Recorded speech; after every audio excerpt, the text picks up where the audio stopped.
Perkenalkan, kami dari kelompok 1 yang akan menjelaskan dari terjemah Al-Quran dengan menggunakan metode manhaji. Di sini, mata kuliah kita diampu oleh Bapak dosen kita, yakni Bapak Raufik Hidayat, MPD. Marilah kita simak baik-baik presentasi dari kelompok 1. Bismillahirrahmanirrahim. Assalamualaikum warahmatullahi wabarakatuh. Nama saya Wardah, DIM T 2018-1093. Saya perwakilan dari kelompok 1 yang akan menjelaskan tentang metode manhaji. Saya sebagai presentator pertama akan menjelaskan pengertian dari metode manhaji ini. Sebelum kita memahami lebih mendalam lagi tentang metode manhaji ini, perlu kita ketahui apa makna dari metode manhaji tersebut. Metode manhaji merupakan metode yang membantu siswa atau santri yang memahami dan menghafal dan menerjemahkan Al-Quran dengan terperinci, sehingga dapat diterapkan kepada orang lain. Metode ini sangat perlu dimiliki oleh siswa, apalagi di masyarakat pedesaan.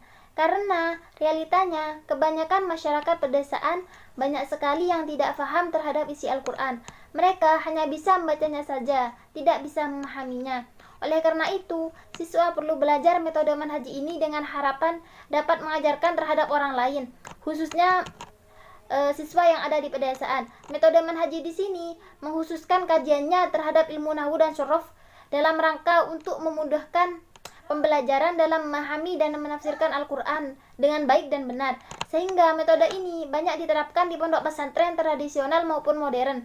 Metode ini sangat perlu diberikan kepada siswa, dan tidak lupa guru agama memiliki kewajiban dalam belajar metode manhaji ini.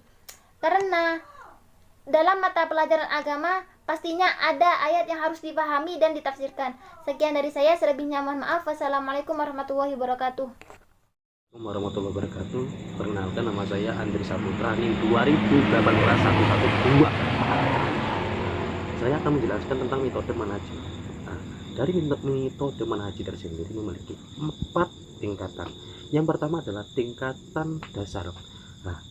Dalam tingkatan dasar ini harus gimana? Yakni memahami arti kata-kata dan jenisnya. Dengan rincian 1 juz pertama berisi makna kata demi kata. Dalam tahap mengartikan ini diketahui ciri masing-masing kata, tata tulis dan artinya, dan Anda sudah menguasai sedikit 1700-an kata dengan ciri dan artinya tersebut. Yang kedua, paruh juz 1, yaitu memulai ayat 67 sampai 141, mengartikan kata demi kata ditambah dengan mengenalkan jenis dan ciri kata-katanya yang berupa kata benda, isim, dan kata benda, kata kerja artikel, meliputi bentuk yang lalu, sedang bentuk perintah serta huruf. Setelah mencapai paruh perjalanan, ditambah dengan mengenalkan perubahan kata kerja dari bentuk yang telah lalu, sedang, dan bentuk perintah atau fi'il amar, demikian dan sebaliknya.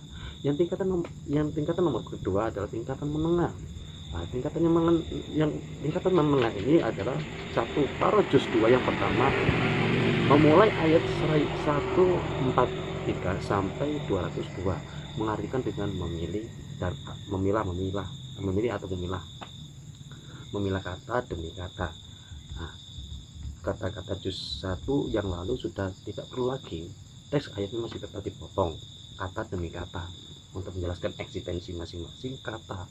Kemudian dikembangkan dengan mengenalkan bentuk-bentuk fi'il yang tidak berubah, jamid, dan yang berubah mutasyarraf. Berikut cara mengubahnya dan mengenalkan isim yang tetap jamid dan yang jadian mustaqol. Gitu caranya gitu. Yang nomor 2, paruh juz yang kedua, yaitu memulai ayat 203 sampai 252. Cara mengartikan dengan memilah-milah kata seperti yang di atas tadi. Kata demi kata seperti yang lalu sudah tidak perlu lagi.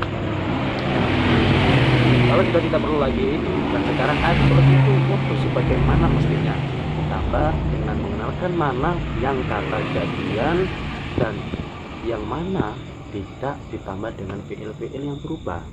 Pada tingkatan ini yaitu dengan demikian fi'il-fi'il dan isim yang di juz 1 secara otomatis dapat Anda kenal dan kuasai. Yang ketiga adalah tingkat ke atas. Yang tingkat ke atas adalah 1 paruh juz 3 yang pertama, memulai ayat 253 sampai ayat dari metode yang selanjutnya adalah metode yang tahapan paling atas atau nomor 3. Satu paro juz ketiga yang pertama mulai ayat 253 sampai ayat 286 atau akhir surat Al-Baqarah. Ayatnya ditulis utuh sebagaimana mestinya, dengan ditambah mengenalkan mana kata kalimat yang tetap tidak berupa harokat terakhirnya yang disebut mabni dan mana yang berupa yang disebut mu'rab baik isim maupun mana yang menjadi fi'ilnya. Berikut menjelaskan intinya, yaitu mana menjadi pokok kalimat yang terdiri dari fi'il dan fa'il, berhulu fa'ilun atau mubtada dan khobar, dan jabatan kalimat tambahnya disusun sepenuhnya sesuai kalimat dengan kata-kata yang ada di dalam ayat. Terus yang kedua, paro yang ketiga, yaitu yang kedua memulai dari awal surah Al-Imran sampai ayat 91, melanjutkan menjelaskan mana yang menjadi pokok kalimat al-umdah ditambah dengan pelengkapan atau penyempurnaan yang disebut al-takmilah. Al-takmilah yang berupa semua jabatan kalimat yang biasanya diberikan dalam pelajaran bahasa Arab. Dan tahapan yang terakhir atau tingkat tinggi mengkaji gaya bahasa atau jiwa bahasanya yang disebut ilmu balaghah dengan rincian pemahaman ilmu ma'ani, yang kedua pemahaman ilmu al-bayan, yang ketiga pemahaman ilmu al-badi. Dengan demikian untuk memahami Al-Quran cukup sampai juz 4 saja, dan secara otodidak pun bisa. Yang penting minat dan niat, karena cinta dapat mengalahkan segala-galanya. Tidak harus pandai, mas dan bisnya kami beri pengantar berupa pembahasan bahasanya. Sekian dari saya. Assalamualaikum warahmatullahi wabarakatuh. Assalamualaikum warahmatullahi wabarakatuh. Saya M. Hidayatul Rauf, NIM T 2018-1069. Baik, di sini saya akan meneruskan penjelasan dari presentasi sebelumnya, yaitu yang membahas tentang metode manhaji. Dan di sini saya akan bahas tentang keistimewaan metode manhaji. Perlu kita ketahui bahwasanya keistimewaan metode manhaji ini terbagi menjadi 7, yaitu yang pertama dapat kita lihat dari segi metodenya. Bahwa dalam mempelajari metode manhaji ini, metode ini mengajarkan kepada para peserta didik untuk mempelajari Al-Quran secara berturut-turut dan bertahap sesuai juznya, yaitu mulai dari juz 1 hingga sampai juz 4. Dan dalam proses pembelajarannya pun cara pengkajiannya itu sesuai jenjang-jenjang yang sudah diterapkan dalam metode manhaji tersebut. Dan yang kedua yaitu dapat kita lihat dari segi masa belajarnya, bahwa dalam pembelajaran metode manhaji ini peserta didik dapat menempuh dalam waktu yang relatif efektif. Ya, karena apa? Dalam waktu singkat itu, metode ini dapat menyesuaikan dengan kemampuan peserta didiknya. Artinya dalam proses pembelajaran itu hanya mengkaji beberapa juz saja, dan dalam waktu yang singkat pun mereka sudah bisa mengartikan ayat-ayat Al-Quran meski dalam batasan-batasan tertentu. Dan yang ketiga yaitu dari segi kelembagaannya. Dapat kita lihat keistimewaan metode manhaji ini dalam segi kelembagaannya ini dengan cara kita mengadakan suatu pembelajaran metode manhaji ini di dalam suatu lembaga,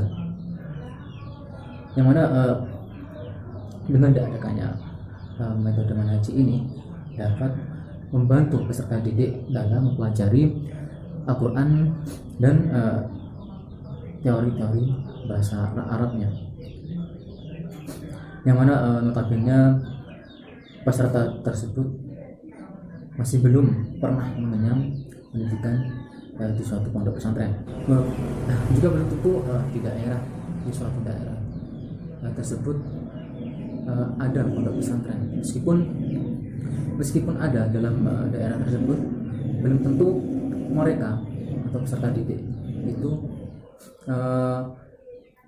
dapat mengikuti, karena mungkin ada beberapa faktor yang mempengaruhi mereka tidak dapat mengenyam di pendidikan pondok pesantren tersebut. Seperti contoh faktor lingkungan, terus spesialisasi, faktor pekerjaan, dan lain-lain. Dan yang keempat, kita dapat mengetahui dari segi sistemnya, yaitu dengan cara menggunakan sistem CPSA yang disebut dengan sistem cara belajar siswa aktif, yang mana dalam pembelajaran tersebut nanti akan dibentuk beberapa kelompok, dan di dalam kelompok tersebut terdiri dari 15 orang. Dalam pembelajaran tidak memungkinkan mereka memiliki daya serap yang sangat tinggi dan efektif. Karena apa? Karena mereka dalam sistem ini mereka dituntut untuk belajar secara aktif dan bagaimana cara mengartikan ayat melalui kajian dari arti kata-katanya. Dan yang kelima ini kita dapat mengetahui keistimewaan metode manhaji itu dari segi pesertanya. Bahwasanya metode manhaji ini bisa diikuti oleh berbagai kelompok usia, mulai dari usia 17 tahun atau usia SMA ke atas hingga sampai yang teratas. Tentunya dengan kemampuan keilmuan dan latar belakang mereka yang berbeda-beda. Dan mengapa harus usia 17 tahun ke atas? Karena dalam usia itu peserta dapat diajak untuk berpikir, menalar, dan menganalisis, sehingga dapat memudahkan dalam pembelajaran metode manhaji. Dan yang keenam, dapat kita lihat dari segi waktunya. Metode manhaji ini dapat diselenggarakan kapan dan di mana saja dengan menyesuaikan situasi dan kondisi peserta didik. Dan dalam pembelajarannya pun metode manhaji ini juga menyesuaikan dengan daya serap peserta didik tersebut. Apabila daya serap mereka lebih cepat, maka akan lebih cepat tuntas belajarnya. Dan yang ketujuh, yaitu kita dapat melihat keistimewaan metode manhaji ini dari segi praktisnya. Dan kenapa dikatakan praktis? Karena dalam metode manhaji ini proses pembelajarannya langsung menyajikan pelajaran berupa ayat-ayat Al-Quran dan sekaligus langsung dengan bahasa Arabnya. Dengan demikian dapat mempersingkat waktu dalam pembelajaran metode manhaji ini, dan peserta didik tidak perlu mencari waktu secara khusus untuk mempelajari bahasa Arab atau yang biasanya disebut dengan sorof. Mungkin hanya itu presentasi dari saya. Kurang lebihnya saya mohon maaf. Assalamualaikum warahmatullahi wabarakatuh. Saya Sylvi Nurjana, NIM T 2018-1098. Di sini saya akan melanjutkan penyampaian materi dari teman saya. Yang akan saya bahas yaitu kelemahan dan urgensi metode manhaji. Oke, yang pertama yaitu kelemahan. Kelemahan metode manhaji ini kami menemukan dua, yaitu mengenai metode ini tidak bisa diikuti oleh usia di bawah 17 tahun. Ini dapat dilihat dari penjelasan mengenai metode pembelajaran poin A. Di sana dikatakan bahwa Al-Quran itu menggunakan bahasa orang dewasa. Yang kelemahan kedua yaitu metode ini menggunakan alokasi waktu 90 menit. Mengingat kemampuan peserta yang berbeda-beda, menurut kami waktu yang singkat itu kurang efektif untuk mencapai target yang ditentukan. Yang selanjutnya saya akan membahas mengenai urgensi metode manhaji. Di sini urgensi yang kami temukan ada dua juga, yaitu deskriptif dan terapan. Yang deskriptif ini maksudnya metode manhaji ini merupakan sebuah jalan pintas dalam memahami atau mengerti Al-Quran secara lengkap dan menyeluruh. Bukan saja kajian kata atau ayat, tapi sekaligus kandungan isi bahasa, baik materi maupun strukturnya, kaidah dan jiwa bahasanya. Karena apa? Karena kesemua itu merupakan satu kesatuan yang tidak terpisahkan. Yang kedua yaitu terapan. Terapan di sini maksudnya dengan adanya program ini diharapkan bisa menjangkau berbagai lapisan masyarakat muslim, terutama kalau mereka yang tidak mempunyai kesempatan mengenyam pendidikan pondok atau madrasah dari usia remaja 17 tahun sampai 60 tahun. Sehingga secara umum bisa mengarah kepada masyarakat Al-Quran dan mengal-Qurankan masyarakat. Terima kasih, mungkin itu saja yang bisa saya sampaikan dan akan dilanjutkan oleh teman saya. Assalamualaikum warahmatullahi wabarakatuh. Perkenalkan, nama saya Siti Nurlaila, NIM T2018-1059. Di sini saya akan menjelaskan tentang metode manhaji. Metode manhaji ini menurut saya memberikan manfaat yang cukup signifikan sekali. Di sini, manfaat dari metode manhaji terbagi menjadi 7.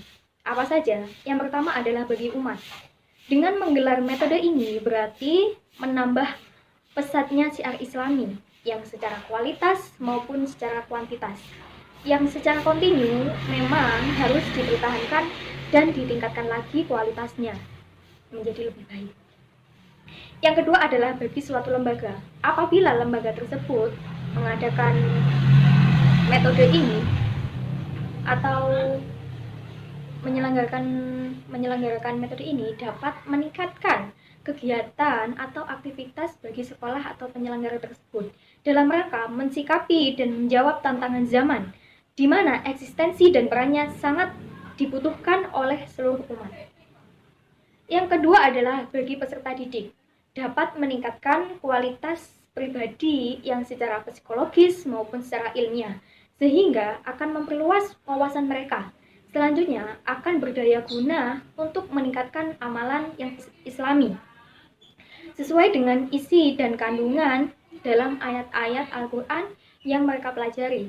Di samping itu, mereka yang tadinya baru sampai pada tingkatan baca saja akan bisa meningkatkan lagi sampai kepada pemahaman apa yang mereka baca, baik dalam Al-Quran maupun dalam sholat mereka.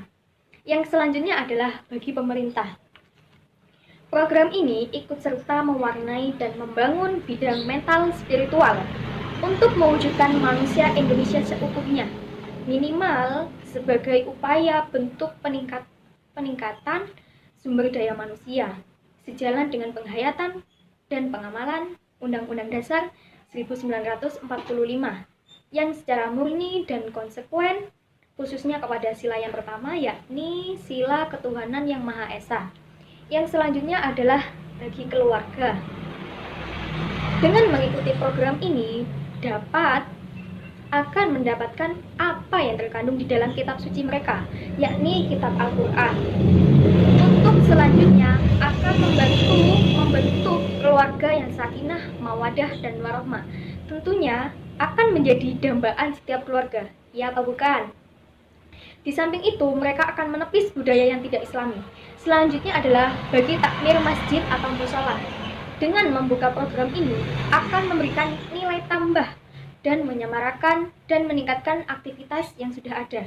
Sehingga fungsi masjid dan mushola akan lebih meningkatkan dan dapat dirasakan bagi umat Islam sebagai salah satu pusat pendidikan dan budaya umat. Yang selanjutnya adalah bagi jamaah. Jamaah yang mengikuti metode dari manhaji, yakni dengan mengikuti program ini, mereka akan bisa mengerti secara langsung ajaran Al-Quran dan selanjutnya tanpa diragukan lagi, mereka akan menyatukan wawasan dan langkah mereka. Apalagi karena Al-Quran mengajarkan ukhuwah Islamiyah. Mungkin cukup sekian dari saya, kurang lebihnya saya mohon maaf yang sebesar-besarnya. Terima kasih. Saya di sini akan menjelaskan tentang tujuan metode manhaji. Tujuan yang ingin dicapai oleh program ini adalah ada 3. Yang pertama, tujuan material, yaitu ingin memasyarakatkan Al-Quran dalam arti agar masyarakat segera mengenal, menghayati, dan akhirnya mengamalkan Al-Quran dalam kehidupan sehari-hari, baik secara pribadi, keluarga, maupun masyarakat, yang secara otomatis akan meningkatkan keimanan dan ketakwaan mereka. Yang kedua, tujuan moral, yaitu menciptakan generasi Qurani, sejalan dengan firman Allah Subhanahu wa Ta'ala. Bismillahirrahmanirrahim. Waliyashal ladina law taraku min khalfihim dzurriyyatan di'afan khawfu 'alaihim falyattaqullaha wal yaqulu qawlan sadida, yang artinya dan hendaklah takut kepada Allah orang-orang yang seandainya meninggalkan di belakang mereka anak-anak yang lemah, yang mereka khawatir akan kesejahteraan mereka. Oleh sebab itu, hendaklah mereka bertakwa kepada Allah dan hendaklah mereka mengucapkan perkataan yang benar. KS An-Nisa ayat 9. Untuk mencapai apa yang tertera di dalam surat An-Nisa ayat 9 tersebut, maka langkah-langkah yang perlu ditempuh adalah: yang pertama, harus punya kekhawatiran meninggalkan generasi yang loyo tak berdaya. Yang kedua, harus selalu berupaya mempersiapkan generasi penerus yang sebaik-baiknya dengan membuka berbagai lapangan pendidikan. Yang ketiga, bahwa lapangan pendidikan tersebut haruslah dijiwai oleh semangat agama dan takwa. Artinya, di samping imtaknya juga iteknya. Tujuan yang ketiga adalah tujuan strukturil, yaitu dapat memahami Al-Quran secara tepat. Maksudnya, agar Al-Quran bisa dipahami sebagaimana yang dikehendaki oleh Sang Pencipta, melalui pemahaman kata-katanya, struktur dan kaidahnya, sehingga bisa dipahami jiwanya sesuai dengan tujuan diturunkannya Al-Quran itu sendiri. Bukan diartikan menurut kemauan makhluk yang diciptanya, bukan pula untuk ditafsir maupun ditakwilkan menurut kebutuhan makhluk, apalagi sampai memutarbalikan ayat dan memanipulasinya untuk tujuan-tujuan keduniaan. Itu dari saya. Selebihnya mohon maaf. Wassalamualaikum warahmatullahi wabarakatuh.